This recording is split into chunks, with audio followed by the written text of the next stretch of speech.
Hello everyone, তো আজকে নিয়ে এসেছি আমাদের বাড়ির নবান্ন ব্লগটা। তো নবান্নতে কি কি হয় না হয়, বা আমাদের বাড়িতে কি কি করি না করি, বা এই বছর আমাদের বাড়িতে নবান্নতে কি কি হলো না হলো, সবটাই রইলো এই ব্লগে। তো চলো ব্লগটাকে এবার শুরু করা যাক। অনেকেই হয়তো এই নিয়মটার সাথে, অর্থাৎ নবান্ন নিয়মটার সাথে পরিচিত হয়ে থাকবে, বা অনেকের এমনটাও হতে পারে যে জানো না, কখনো শোনোনি। তাদের জন্য বিষয়টা বলে দিই যে নবান্ন হলো বাঙালির একটি প্রাচীন ঐতিহ্যবাহী নিয়ম বা উৎসব বলা যায়, যেখানে নতুন ফসল বা ধান বা যে কোনো রকমের ফসল প্রথমবারের জন্য মুখে দেওয়ার প্রথা পালন করা হয়। অনেকের বাড়িতেই হয়তো এই নিয়মটা পালন করা হয়ে থাকে, তেমনি আমাদের বাড়িতেও আমি জ্ঞানত অবস্থা থেকে দেখছি। আগে যদিও আরো বড় করেই পালন করা হতো, আগে বলতে আমরা যখন ছোট ছিলাম তখনকার কথা বলছি আর কি। এখন দিনও বদলেছে, এখন অত বড় করে না হলেও ছোট মাদের নিয়ে পিসিদের নিয়ে বেশ ঘরোয়া ভাবে বিষয়টা হয়ে থাকে। আর এই নবান্নতে না, যেটা আমার কাছে সব থেকে বেশি ইন্টারেস্টিং পার্ট, সেটা হচ্ছে আমান্ন।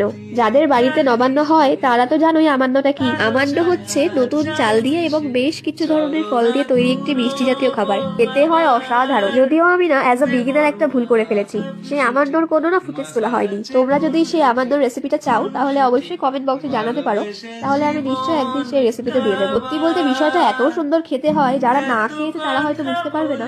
পার্সোনালি আমার এত ভালো লাগে যে সারাদিন আমি সেটা খেয়েই থাকতে পারি। তোমাদের একটা কথা যদি আমি এখন বলি, শুনতে হয়তো তোমাদের একটু অবাক বা বাড়াবাড়ি লাগলেও লাগতে পারে, কিন্তু জানো এটা কিন্তু সত্যি যে এই আমান্নর জন্যই না সারা বছর আমি এই নবান্নর জন্য লিটারালি ওয়েট করে থাকি। মানে এতটা পরিমাণে আমি আমান্ন খেতে ভালোবাসি। তো যাই হোক, ক্যামেরার সামনে যে পুচকিটাকে এখন দেখছো তাকে তো তোমরা হয়তো অনেকেই চেনো, প্রিভিয়াস ব্লগগুলোতেই তোমাদের সাথে পরিচয় করিয়েছি। ক্যামেরাটাকে ওর মুখের সামনে অন করে দিয়ে জাস্ট ট্রাই করছিলাম যে ও নিজেকে ক্যামেরার মধ্যে দেখে ও কি রিয়াকশন দেয়। তো দেখলাম তেমন কিছু একটা রিয়াকশন দিল না। আসলে তখন ওর ঘুম পেয়েছিল মারাত্মক, ওই জন্য আর কি। তো এই যে এদিকে রান্না বান্নাও কমপ্লিট, তোমাদেরকে দেখানোর জন্য কিছু ফুটেজ তুলে রাখলাম।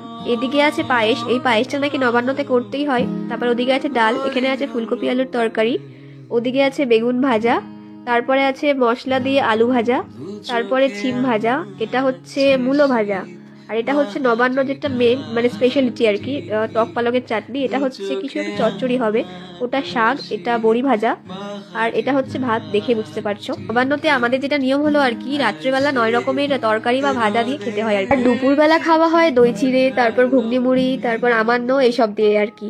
দুপুরবেলা ভাত খাওয়ার নিয়ম নেই আর কি। এছাড়াও আরেকটা নিয়ম রয়েছে, সেটা তোমাদের দেখাতে বা বলতে মিস করে গেলাম। এটা হচ্ছে ঠাকুরের কাছে নতুন চাল দিয়ে একটা ঘট বসানো হয়।